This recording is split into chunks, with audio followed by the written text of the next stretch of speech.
Fala galera, sejam muito bem-vindos ao Xaropinho Comédias. Falar um pouco sobre depressão. Depressão é a perda do sentido da vida.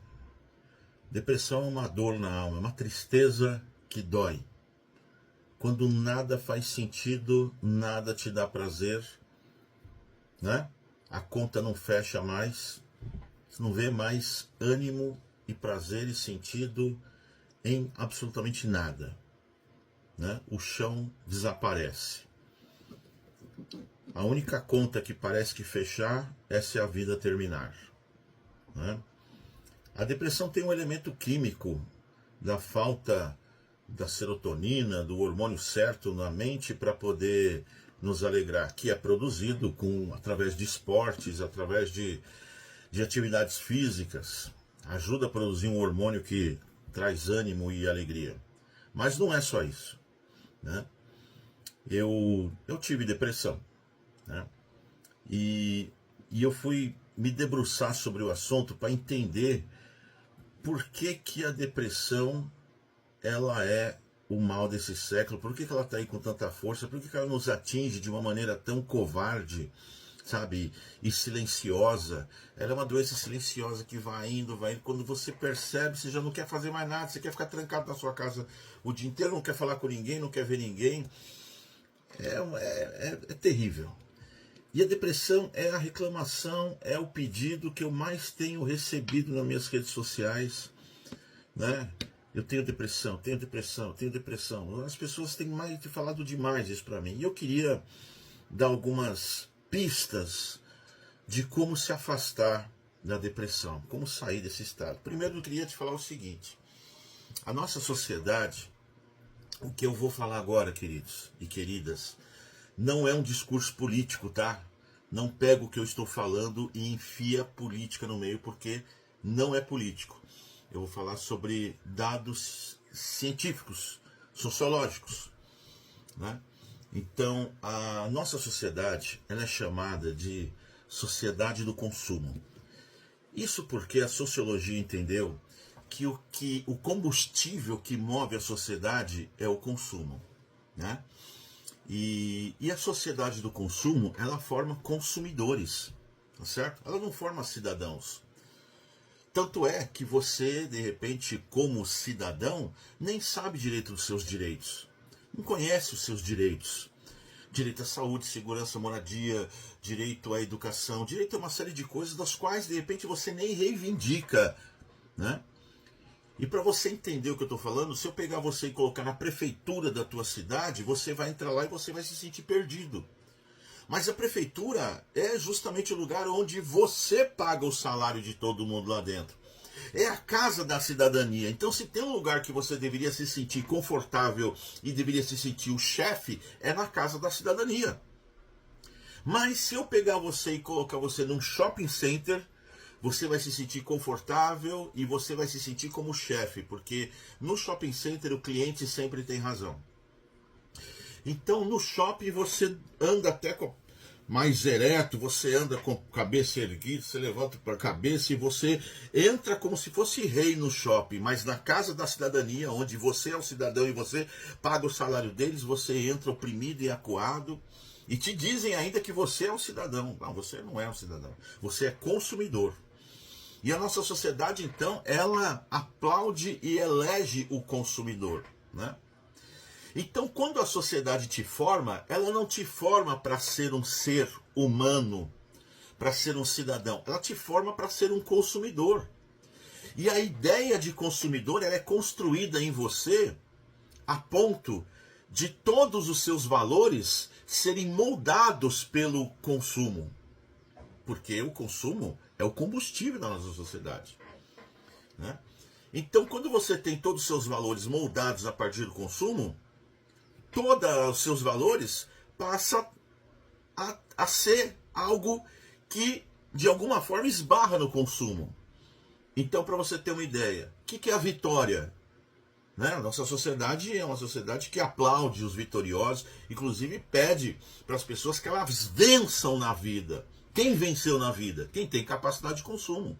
O que é a bênção? Capacidade de consumir. O que é o sucesso? Sucesso é quem vende muito, é quem vende para consumidores e quem tem capacidade de consumir. O que é felicidade? Felicidade é quem realiza desejo. Quem realiza desejo é quem consome, é quem sente satisfação. Você só sente satisfação quando você realiza desejo. Realizou um desejo, sentiu satisfação. Sentiu satisfação, a sociedade vem e diz, esse é um cara feliz, porque ele realizou um desejo quando você consome. Então, consumir é... Então você percebe que a maioria dos valores dos quais você foi formado para consumir. Você foi formado para ser uma pessoa que trabalha para pegar dinheiro, para comprar coisa, para mostrar para as pessoas e para você mesmo, porque você tem essa necessidade. Essa necessidade foi construída em você, né? Foi construída diante da televisão, com cada comercial que ia se passando.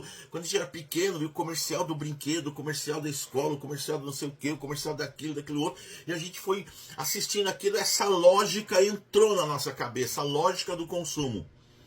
E entrou tão forte e criou consumidores tão árduos, que um consumidor, quando pega a Bíblia e vai ler, a Bíblia não faz muito sentido para ele, mas para fazer sentido ele tem que pegar o texto bíblico e adaptar a sua lógica, que é a lógica do consumo. E quando ele pega o texto bíblico e adapta na sua lógica, que é a lógica do consumo, ele mudou o evangelho, ele criou o evangelho do consumo. E o evangelho do consumo, ele vai fazer muito sentido para o consumidor. Por isso que as igrejas que pregam o evangelho do consumo faz sentido quando você entra lá dentro. Você tem um Deus que assina embaixo do consumo. E esse Deus que assina embaixo do consumo, da troca, do business, do negócio, não é um Deus movido por amor. É um Deus movido por alguma coisa que você dê para ele. Ele é praticamente uma entidade. Ele só trabalha se você der para ele, né? Então esse é o Deus do evangelho do consumo. Então chegar lá você tem que dar, você tem que fazer sacrifício, você tem que fazer alguma coisa, você tem que com dinheiro mostrar para ele que você está ali. Se você não tiver dinheiro, Deus não vai perceber tua presença. Essa esquizofrenia dessa sociedade que provocou essa situação no evangelho, por isso que tem crentes deprimidos, depressivos, porque estão vivendo em função dessa lógica do consumo, essa lógica doentia. A sociedade do consumo não forma ninguém saudável. Ninguém saudável. Vão te vender a ideia de que você tem que vencer, de que você tem que ter sucesso, de que você tem que fazer, você tem que acontecer, não sei o quê. E tudo isso é para você simplesmente continuar consumindo e consumir. Eu volto a falar. Isso aqui não é um texto político. Isso aqui não é um argumento político. Isso aqui é um argumento científico. Tá? Isso aqui é sociologia pura. Então o que acontece?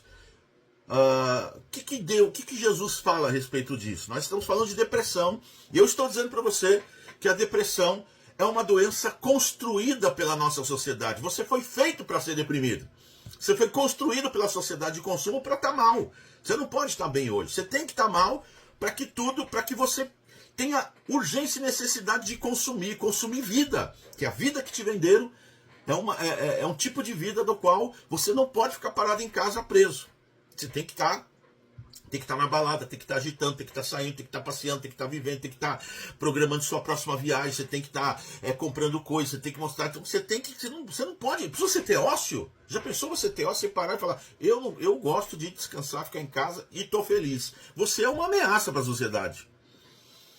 Então a sociedade te constrói seres para que ela continue se movendo em cima daquilo que é o combustível dela, que é o consumo. Bom, dito isso, sociedade tem uma lógica que forma doentes. Dito isso, Jesus ele fala algo que é libertador. E aqui também vale dizer que o Eduardo quer te converter. Não, eu não quero te converter, querido. Eu não quero nada. Eu estou te falando a posição do pensamento cristão. Eu estou te falando aquilo que me salvou, aquilo que me tirou dessa loucura, aquilo que me fez enxergar. E o que fez enxergar? Fez enxergar quando Jesus diz assim, Mateus 11:28, você está cansado? Você está mal? Vinde a mim os cansados e oprimidos, porque eu vos aliviarei. Aí ele diz assim, tomai sobre vós o meu jugo e aprendei de mim, que sou manso e humilde de coração. Quando Jesus diz assim, tomai sobre vós o meu jugo, eu preciso te explicar o que é jugo. Jugo é o ponto de vista do mestre. Jugo é a forma de ver o mundo de alguém, né? Então imagina que jugo, o pessoal dizia que jugo era aquela canga que colocava no boi. Não é isso, querido, isso é uma interpretação brasileira. Jugo, no mundo judaico-cristão, quer dizer o olhar, a interpretação da existência, a interpretação da realidade a partir de uma pessoa, de Gamaliel. Por isso que diz lá que Paulo foi criado aos pés de Gamaliel. Então Paulo, ele vivia sob o jugo de Gamaliel. E outros grandes judeus da época, inclusive doutores da lei, viviam sobre o jugo de Hillel, que era um outro pensador, um outro mestre da lei. Então, eles aprenderam com Hillel a interpretação da vida e da realidade da existência, então eles viviam sobre o jugo de Hillel. O que Jesus fala? Tomai sobre vós o meu jugo. Jesus diz assim, pega a minha forma de ver o mundo, a minha interpretação do mundo, porque a minha interpretação do mundo é leve, o meu jugo é suave, e aprendei de mim que sou manso e humilde de coração, e encontrarei descanso para vossas almas.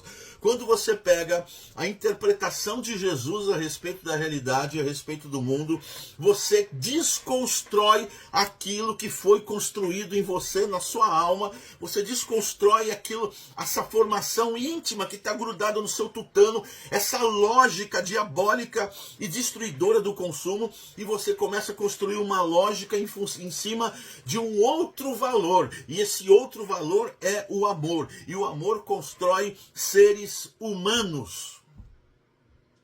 O amor constrói seres humanos. A sociedade que Jesus propõe, e ele propõe uma outra sociedade, tanto é que a primeira pregação dele, Mateus 4,17, chegou o meu reino.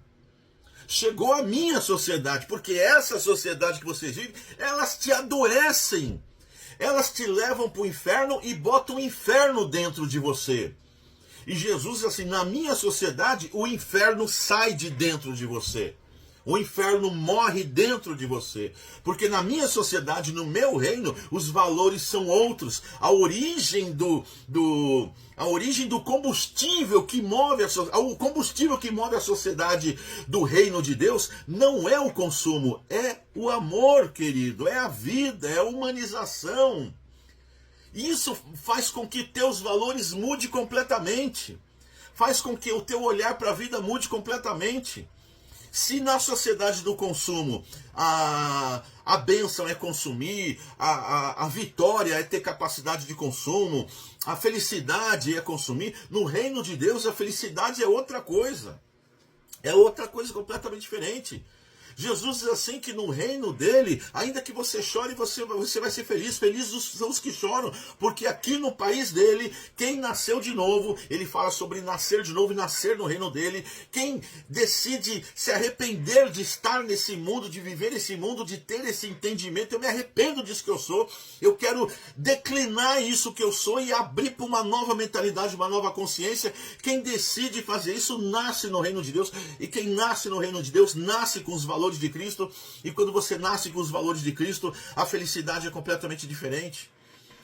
Ainda que você chore no reino de Cristo, você vai ser consolado, porque aqui dentro você não está sozinho, você tem irmãos para poder te abraçar e te consolar. Mas não adianta eu falar isso para você que está fora do reino, porque isso não te acessa, isso não te alcança. Isso parece uma conversa de fábula. Você tem que, de fato, não resistir ao que eu estou falando, abrir o coração, experimentar esse toque, falar com Deus, fala com quem manda, fala com o invisível, tranca a porta do seu quarto e fala com o universo, fala com o invisível e grita lá, fala, eu quero ter uma experiência com isso que o Eduardo está falando.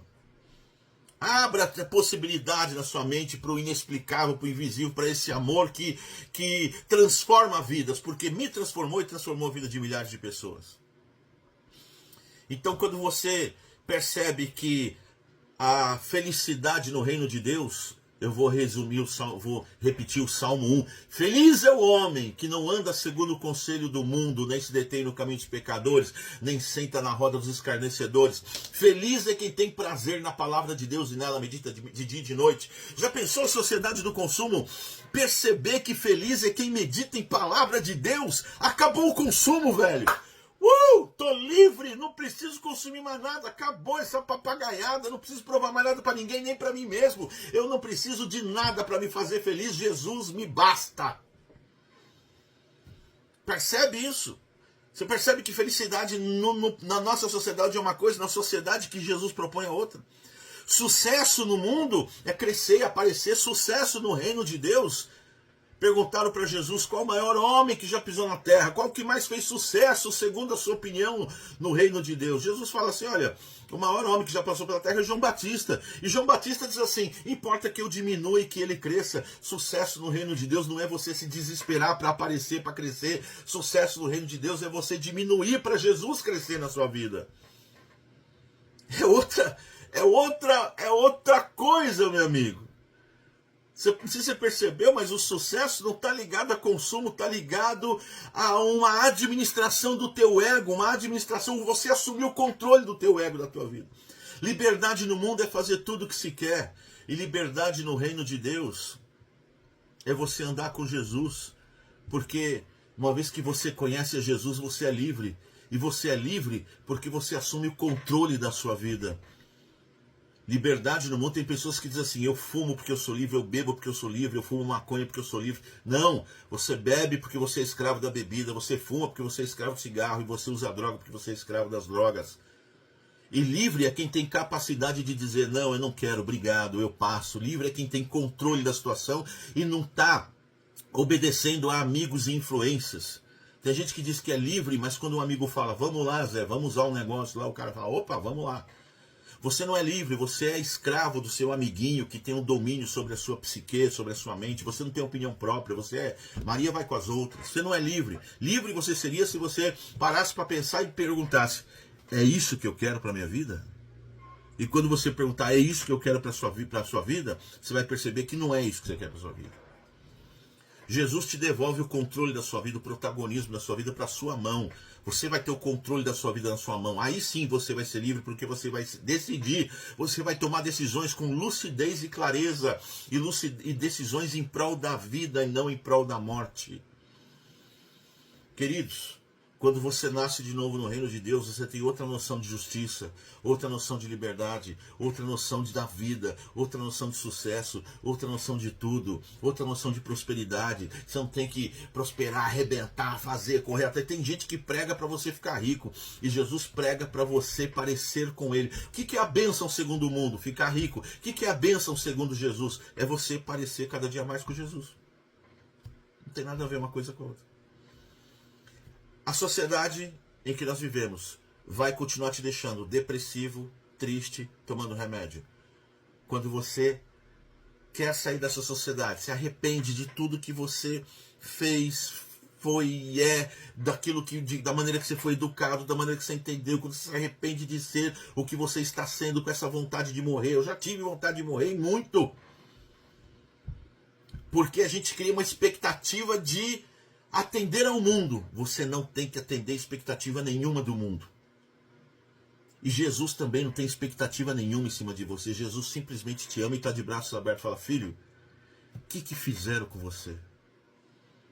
Aqui você tem descanso. Aqui você tem alívio. Tomai sobre vós a minha forma de ver o mundo, o meu jugo. Venha para o reino de Deus, porque aqui o fardo é leve, o jugo é suave. Eu estou aqui para te dar um abraço. Você não está sozinho.